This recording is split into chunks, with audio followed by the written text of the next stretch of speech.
My name is Dr. Matt Simlock, and I am the Director of Sports Medicine at Charter Oak High School.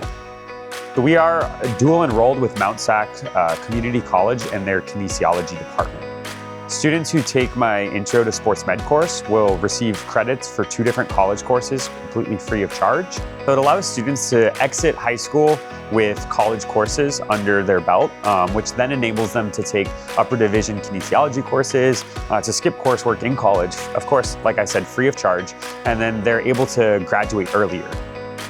The AACI competition is an annual competition geared towards sports medicine students specifically. Last year, we were able to take first in all 3 divisions, and then we were the super team champion as well, or the second super team champion. We then went on to nationals, and we were the #1 team in the nation. We're kind of outside the spotlight typically, but this enables us to have that spotlight. Unlike everybody else, where you have a whole season, we have 1 game.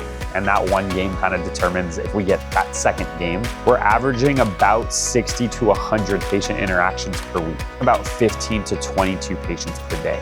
We tell athletes there's a difference between being hurt and injured. Our goal is to make sure you can play in the safest and healthiest way as possible. You know, I don't know the moment where I realized it, but I definitely realized at one point that this is like a lot of these kids' families. And I'm not sure at what point that struck me, but it's something that I've really worked on building from there. So instead of calling, our students freshmen or sophomores or juniors, we call them first years, second years, third years. I'm planning on going to college to major in kinesiology and then go on to an MSAT program to get my my master's in athletic training to hopefully enter the field. This class and this program specifically have really helped me figure out what I want to do with my life, specifically helping me decide on sports medicine. The sports medicine aspect has really helped me decide concretely that's what I want to do with my life.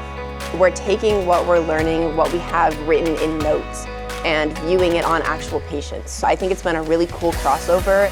I've been in the program for about 4 years now, quit baseball my freshman year to be in this program full time. For anatomage, we were the #1 ranked school regionally for the West Coast. I think that's the biggest highlight for me. A lot of what we do is that mentorship and peer mentorship. I like to mentor as much as I can, but I think it's really profound to see the mentorship between 2 peers. When you see 2 students mentoring each other or working together, I tapped into it as best as I could, and I just tried to continue to develop that mentorship.